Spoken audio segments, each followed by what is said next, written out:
Instant messaging ആപ്പാണ് Telegram. ഈ മാസം, അതായത് ആഗസ്റ്റ് 24 ടെലഗ്രാമിന്റെ CEO ആയ പാവേൽ ഡുറോവ് പാരീസ് വിമാനത്താവളത്തിൽ വെച്ച് അറസ്റ്റിലാകുന്നത്.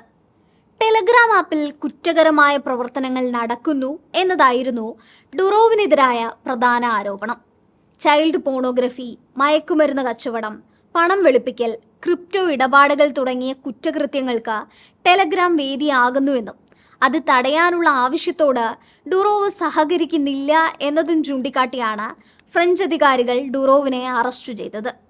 4 ദിവസം നീണ്ട ചോദ്യം ചെയ്യലിന് ശേഷം ഓഗസ്റ്റ് 28 രാത്രി അദ്ദേഹത്തിനു മേൽ പ്രാഥമിക കുറ്റം ചുമത്തി. 50 ലക്ഷം യൂറോയുടെ ജാമ്യത്തിൽ വിട്ടു. ഫ്രാൻസ് വിടാൻ പാടില്ല, 2 ആഴ്ച കൂടുമ്പോൾ സ്റ്റേഷനിൽ ഹാജരാകണം എന്നീ നിബന്ധനകളോടെയായിരുന്നു ജാമ്യം അനുവദിച്ചത്. 1984 ലെനിൻഗ്രാഡിൽ, അതായത് ഇന്നത്തെ സെന്റ് പീറ്റേഴ്സ്ബർഗിലാണ് പാവേൽ ജനിച്ചത്. അദ്ദേഹത്തിന്റെ 4-ാം വയസ്സിൽ കുടുംബം ഇറ്റലിയിലേക്ക് കുടിയേറി. പിന്നീട് സോവിയറ്റ് യൂണിയൻ തകർന്നപ്പോഴാണ് പാവേൽ ജന്മനാട്ടിൽ തിരിച്ചെത്തിയത്. കോഡിംഗിൽ അസാമാന്യ കഴിവുണ്ടായിരുന്ന പാവേൽ 21 വയസ്സുള്ളപ്പോൾ ഒരു സോഷ്യൽ നെറ്റ്വർക്കിംഗ് സൈറ്റ് നിർമ്മിച്ചിരുന്നു. വി കോണ്ടാക്ട് എന്ന ഈ സൈറ്റ് അതിവേഗം ജനപ്രീതി നേടി. റഷ്യൻ ഫേസ്ബുക്ക് എന്നാണ് ഇതറിയപ്പെട്ടിരുന്നത്.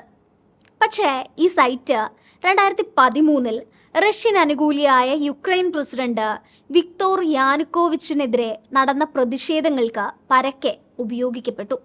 ഇതോടെ വി കോണ്ടാക്ട് ഉപയോക്താക്കളുടെ വിവരങ്ങൾ കൈമാറാൻ റഷ്യൻ ഭരണകൂടം ആവശ്യപ്പെട്ടു. എന്നാൽ ഇതിന് പാവേൽ വിസമ്മതിച്ചതോടെ അദ്ദേഹത്തിന് റഷ്യയിൽ നിൽക്കാൻ പറ്റാതെയായി. ഇതോടെ വി കോണ്ടാക്ട് വിറ്റ് പാവേൽ റഷ്യ വിട്ട് ദുബായിൽ താമസമാക്കി. അദ്ദേഹത്തിന് ഫ്രഞ്ച് UAE പൗരത്വമാണുള്ളത്. 2013 തന്നെയാണ് ടെലഗ്രാമും തുടങ്ങുന്നത്. ആദ്യന്തം എൻക്രിപ്റ്റ് ചെയ്യപ്പെട്ടതാണ് ഇതിലെ സന്ദേശ കൈമാറ്റ സോഫ്റ്റ്വെയർ. ഒരു ഏജൻസിക്കോ സർക്കാരിനോ ടെലഗ്രാം ഉപയോക്താക്കളുടെ വിവരങ്ങൾ ലഭ്യമാകില്ല. കുറച്ചു പേർക്ക് സുരക്ഷിതവും മറ്റുള്ളവർക്ക് സുരക്ഷിതവുമല്ലാത്ത ആപ്പ് നിർമ്മിക്കാനാകില്ല എന്നാണ് പാവേൽ പറയുന്നത്. ഈ ആപ്പിന് ഇന്ന് 90 കോടിയോളം ഉപയോക്താക്കളുണ്ട്. അത്രയധികം സ്വകാര്യത ഉറപ്പു നൽകുന്ന ഈ ആപ്പ് ഏകാധിപത്യ സർക്കാരുകൾക്കെതിരായ പ്രതിഷേധ സമരങ്ങൾക്ക് ഉപയോഗിക്കുന്നുണ്ട്. റഷ്യ യുക്രൈൻ യുദ്ധം, ഇസ്രായേൽ പലസ്തീൻ യുദ്ധം തുടങ്ങിയ പ്രശ്നങ്ങളിൽ പല ദൃശ്യങ്ങളും വിവരങ്ങളും പുറത്തു വന്നത് ഈ ആപ്പിലൂടെയാണ്. എന്നാൽ ഇതേ സുരക്ഷിതത്വം ഭീകരപ്രവർത്തനങ്ങൾക്ക് വളമാകുന്നുണ്ടെന്നാണ് ആരോപണം. ISIS പോലുള്ള ഭീകര സംഘടനകൾ തങ്ങളുടെ സൈന്യത്തിൽ ആളെ ചേർക്കുവാനും സന്ദേശങ്ങൾ പ്രചരിപ്പിക്കുവാനും ഈ ആപ്പ് ഉപയോഗിക്കാറുണ്ട്.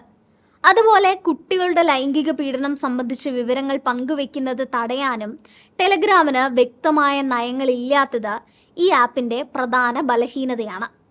2018 റഷ്യ ടെലഗ്രാമും നിരോധിച്ചിരുന്നു. 2020 ഈ നിരോധനം നീക്കി. ജർമ്മനി $5 മില്യൺ ടെലഗ്രാമിന് പിഴ വിധിച്ചിരുന്നു.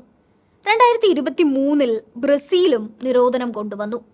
നമ്മുടെ ഇന്ത്യയിൽ വിവാദമായ നീറ്റ് UG പരീക്ഷാ പേപ്പർ ചോർച്ചയുമായി ബന്ധപ്പെട്ടും ടെലഗ്രാം പ്രതിസ്ഥാനത്തെത്തിയിരുന്നു. എന്തായാലും പാവേലിൻ്റെ അറസ്റ്റിനു പിന്നാലെ ടെലഗ്രാം ആപ്പുമായി ബന്ധപ്പെട്ട കുറ്റകൃത്യങ്ങൾ മിക്ക രാജ്യങ്ങളും പരിശോധിച്ചു തുടങ്ങിയിട്ടുണ്ട്. ഇന്ത്യയിലും ടെലഗ്രാം ആപ്പുമായി ബന്ധപ്പെട്ട തട്ടിപ്പുകൾ നടന്നിട്ടുണ്ടോ എന്ന് അന്വേഷിക്കാൻ കേന്ദ്ര സർക്കാർ ഉത്തരവിട്ടിട്ടുണ്ട്. മറ്റൊരറിവുമായി വീണ്ടും കാണാം. Thanks for watching.